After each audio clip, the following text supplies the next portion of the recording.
Kaum tua versus kaum tua serta pembentukan pemerintahan provinsi dan keresidenan. Tidak seperti pemuda yang langsung mempercayai dan memberikan dukungan terhadap proklamasi kemerdekaan, kaum tua terkesan lamban merespon berita kemerdekaan. Tidak itu saja, sebagian dari mereka bahkan mempersoalkan hal-hal lain yang bisa melemahkan semangat atau mengundang perpecahan di kalangan anak bangsa. Seperti disebut sebelumnya, Muhammad Syafei dan Adi Negoro adalah dua wakil kaum tua di Sumatera Barat yang ragu atau tidak langsung mempercayai berita proklamasi. Muhammad Syafei juga ragu dan memberikan jawaban yang tidak tegas ketika diminta para pemuda untuk menjadi residen Sumatera Barat. Dia juga tidak pernah hadir dalam rapat yang diadakan oleh berbagai komponen masyarakat untuk mempersiapkan segala sesuatu guna menyambut pengambil alihan kekuasaan dari tangan Jepang.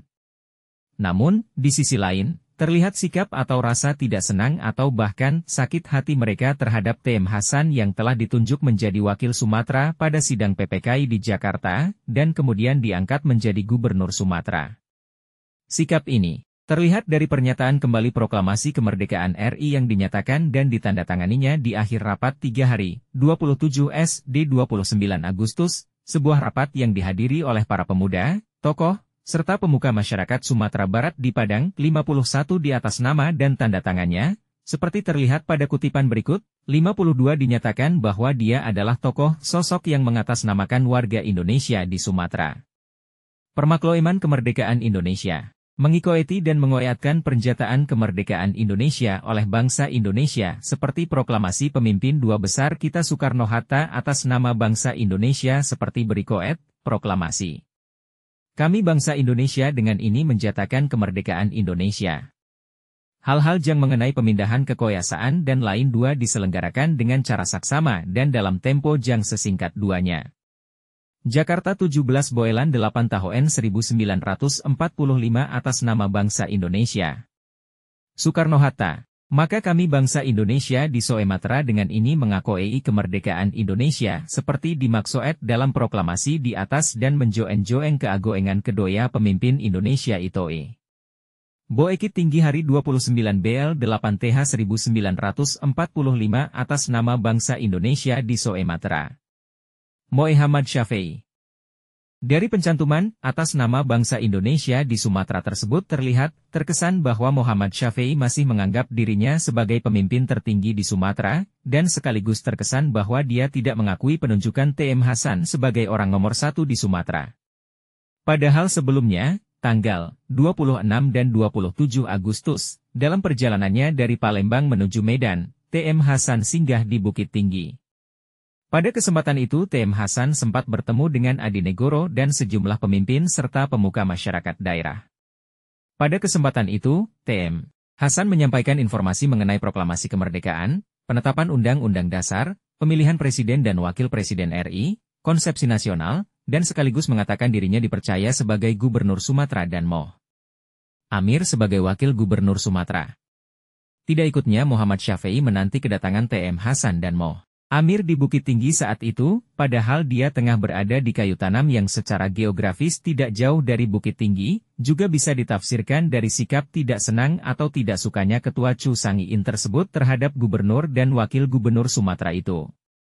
Konflik antar kaum tua, tepatnya antara kubu Cu Sangiin, Muhammad Syafei dan Adi Negoro, dengan kubu pemerintah Provinsi Sumatera, TM Hasan dan Moh Amir, juga terlihat dari telegram yang dikirim Adi Negoro kepada semua pemimpin dan tokoh setiap keresidenan di Sumatera. Dari telegram ini terkesan, bahwa dia masih menganggap dirinya sebagai salah satu petinggi Sumatera. Dalam telegram yang dikirim sehubungan dengan perayaan Hari Raya Idul Fitri itu, Adi Negoro antara lain menginformasikan kepada warga Sumatera tentang kemerdekaan RI telah diproklamirkan oleh Soekarno-Hatta. Dia mengimbau agar warga pulau itu untuk mengibarkan bendera merah putih serta menjaga keamanan. Lengkapnya, telegram yang ditandatangani tanggal 5 September tersebut berbunyi. Berdasarkan Atlantic Charter, San Francisco, berkenaan dengan maklumat Soekarno-Hatta tanggal 17 Agustus 1945, Indonesia telah merdeka. Kibarkanlah di seluruh Sumatera di Hari Raya Mulia ini merah putih saja. Lambang agama dan raja-raja Sumatera dibolehkan. Keamanan sempurnakan. Selamat Hari Raya. Selamat Merdeka. Adi Negoro, 5945.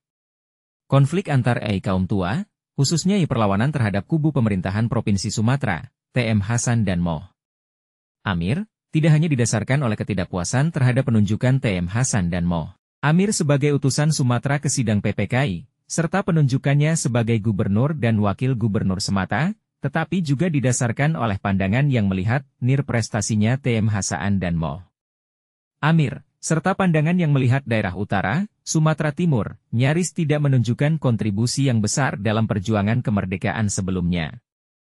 Perlawanan dengan dasar pandangan seperti ini dikemukakan oleh Dr. Aka Gani dari Palembang. Perlawanan Aka Gani terhadap TM Hasan dan Moh Amir dilakukan dengan terang-terangan. Dia misalnya mengangkat sejumlah pemimpin PNI di Sumatera, tanpa berkonsultasi dengan gubernur. Perlawanan lain Aka Gani terlihat dari tindakannya yang mengirim utusan pribadi menghadap Presiden Soekarno guna mengajukan protes, bahwa, sejak awal revolusi tidak ada satupun laporan yang terdengar mengenai perebutan kekuasaan di utara. Protes tersebut mengisyaratkan ketidaksetujuan Aka Gani terhadap pemilihan orang utara sebagai pemimpin tertinggi di pemerintahan Sumatera, serta pemilihan daerah, kota, di utara sebagai ibu kota atau pusat pemerintahan Sumatera. Dilihat dari perspektif waktu, konflik antar kaum tua ini terjadi beberapa waktu setelah pernyataan kemerdekaan RI. Perlawanan dari kubu penentang gubernur dan wakil gubernur terjadi pada saat belum dikukuhkannya TM Hasan dan Moh Amir sebagai pemimpin Sumatera secara resmi. Keadaan mulai berubah setelah Presiden RI mengirim kawat surat keputusan, besluit, pengangkatan TM Hasan dan Moh Amir sebagai gubernur dan wakil gubernur Provinsi Sumatera. Tanggal 29 September 1945. Perubahan itu semakin nampak setelah TM Hasan mengangkat residen-residen di 10 keresidenan yang ada di Sumatera. Residen-residen yang diangkat dan ditetapkan tanggal 3 Oktober tersebut adalah 1. Teku Nyak Arif untuk Aceh, 2. M.R. Moh Yusuf untuk Sumatera Timur, Dr. Ferdinand Lumban Tobing untuk Tapanuli, 4. Muhammad Syafei untuk Sumatera Barat, 5. Aminuddin untuk Riau, 6. Dr. Asyagov untuk Jambi, 7. Aka Gani untuk Palembang, 8. Insinyur Indracaya untuk Bengkulu, 9. M.R. Abdul Abbas untuk Lampung, dan 10. Asyarif untuk Bangka Belitung. Dari tokoh-tokoh yang diangkat terlihat dua nama yang sebelumnya melakukan perlawanan terhadap TM Hasan, yaitu Moh Syafei dan Aka Gani. Kedua sosok ini menerima pengangkatan gubernur Sumatera itu, dan kemudian termasuk dua residen yang segera merespon wewenang yang diberikan kepada mereka. Respon cepat tersebut terlihat dari tindakan mereka yang segera membentuk dan menata pemerintahan keresidenan di daerah kekuasaan mereka masing-masing. Sebagai tindak lanjut dari keluarnya Besluit Gubernur Sumatera, tanggal 4 Oktober Aka Gani dengan resmi mengangkat sumpah sebagai residen Palembang di hadapan para pemimpin dan pemuka masyarakat daerah itu. Hadir dalam acara tersebut sejumlah pegawai dan pejabat yang akan menduduki posisi kepala dari berbagai jawatan dan kantor yang akan menjalankan roda pemerintahan di keresidenan. Dan memang setelah pengambilan sumpahnya sebagai residen, Aka Gani langsung melantik sejumlah pejabat yang dipercayai mengepalai jawatan di keresidenan Palembang. Beberapa pejabat yang dilantik diambil sumpahnya hari itu adalah 1. Abdul Rozak, Sekretaris Pusat Pemerintahan, Residen. 2. R.M. Mursodo, Bagian Kepolisian. 3. Asyari, Bagian Kepolisian. 4. Nungcik, memimpin Jawatan Penerangan. 5. Dr. M. Isa mengelola persoalan minyak dan pertambangan. 6. RZ Fanani dan Haji Cikwan memimpin sosial. 7. Insinyur Ibrahim Zahir, Kepala Urusan Kemakmuran. 8. M.R.A. Sidik, Kepala Urusan Pengadilan. 9. Bay Salim, Kepala Urusan Pekerjaan Umum.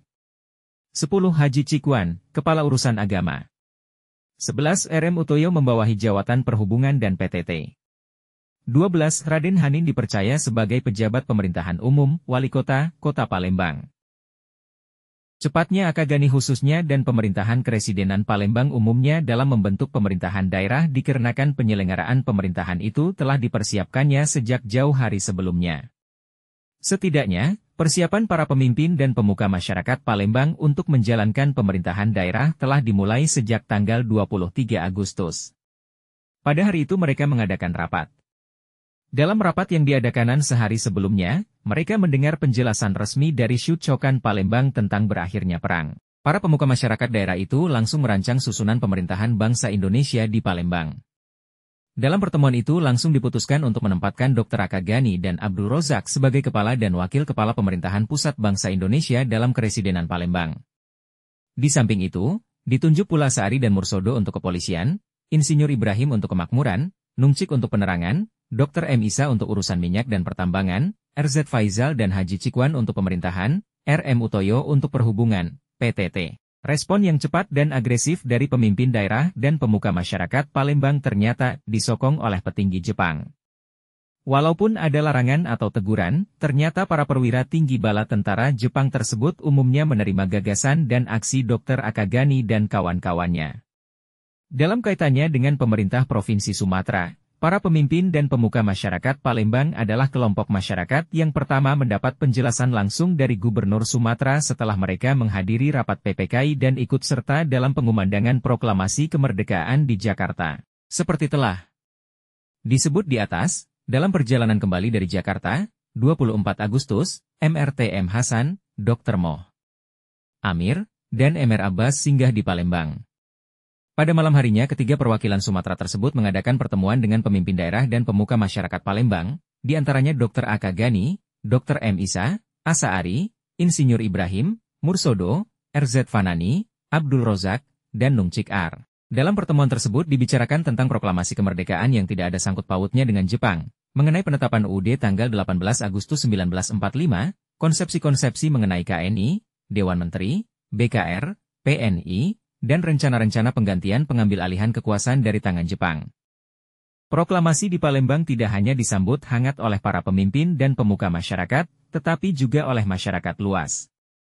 Hampir semua masyarakat di berbagai daerah dan kota di Palembang termasuk di daerah pedalaman, sibuk membincangkan berita proklamasi dan memberikan respon positif, dalam artian mendukung penyataan kemerdekaan oleh Soekarno-Hatta, 60 jadi tidak mengherankan jika Akagani khususnya dan Palembang pada umumnya menjadi residen dan daerah yang paling cepat merespon pembentukan pemerintahan daerah pasca keluarnya, Besluit Gubernur Sumatera tentang pengangkatan residen tanggal 3 Oktober.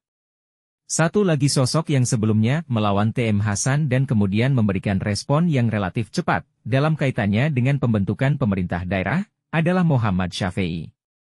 5 hari setelah mendapat besluit pengangkatannya menjadi residen, tepatnya tanggal 8 Oktober, Muhammad Syafei mengeluarkan surat keputusan nomor EI 1 mengenai menetapkan kepala pejabat, kantor jawatan, yang akan bertanggung jawab menyelenggarakan pekerjaan-pekerjaan dalam berbagai jawatan kantor pejabat, termasuk dan kepala luhak, bupati, yang akan mengepalai pemerintahan tingkat luhak, kabupaten, di Sumatera Barat.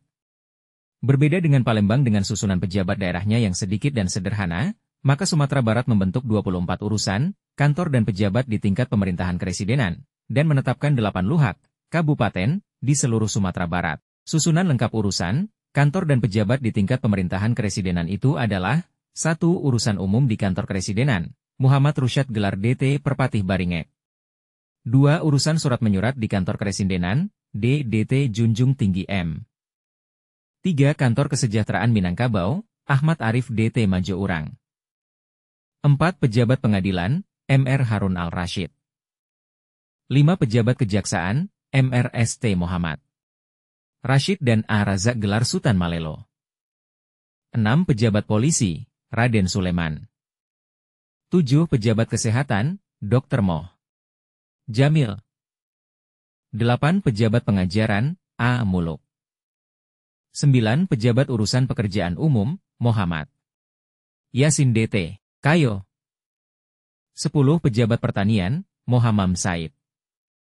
11. Pejabat Urusan Ternak, AH Endamora. 12. Pejabat Urusan Kehutanan, Amir Hakim Siregar. 13. Pejabat Perhitungan Uang Negara, RM Sanjoyo Sastraningrat. 14. Pejabat Kas Negara, Seti Heran gelar Sultan Namora. 15. Pejabat Administrasi Kas Negara, Agus Sastradi Praja. 16. Pejabat Pajak, R. Supardi Prawira Direja. 17. Pejabat Pegadaian, Muhammad Yakim. 18. Pejabat Duane, Abu Nawas. 19. Pejabat Cukai dan Perhubungan Laut, Syamsuddin. 20. Pejabat Candu Garam, Burhanuddin gelar DT Majo Besar. 21. Pejabat Ra, M. Sutopo. 22. Pejabat pos, kawat, telepon, dan radio, Sudibyo. 23. Pejabat kereta api, Marah Bagindo. 24. Pejabat umbilin, Rusli. Adapun 8 luhak, kabupaten, yang dibentuk adalah 1 Luhak Padang dan sekitarnya, ibu kotanya Padang.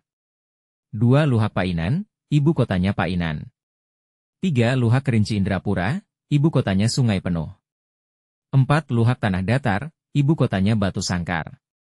5 Luhak Agam, ibu kotanya Bukit Tinggi.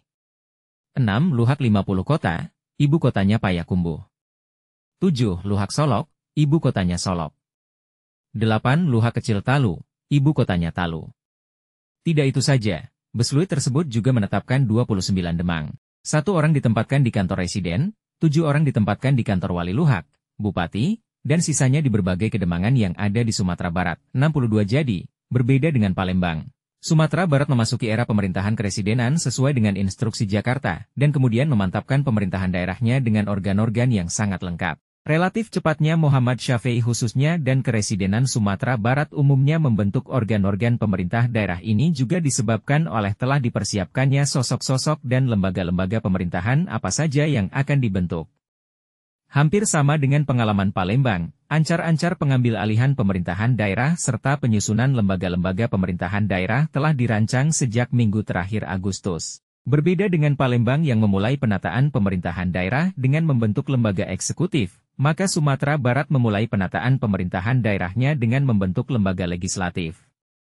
Proses itu diawali dengan rapat 3 hari, 27 hingga 29 Agustus, yang dihadiri oleh banyak pemimpin dan tokoh daerah, serta sejumlah anggota Hokokai tingkat keresidenan, kewedanaan dan juga kenagarian.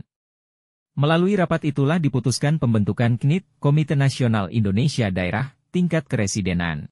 Dalam kesempatan itu diputuskan untuk mengangkat semua anggota KNIT, di mana anggota lembaga tersebut diangkat, dipilih dari pengurus Hokokai lama dengan jumlah anggota sebanyak 41 orang.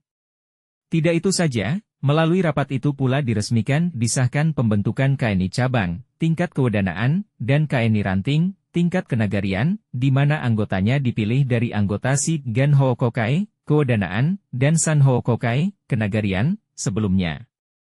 Buku Sejarah Berita Proklamasi Kemerdekaan Indonesia. Penerbit Direktorat Sejarah dan Nilai Budaya Direktorat Jenderal Kebudayaan Kementerian Pendidikan dan Kebudayaan 2015.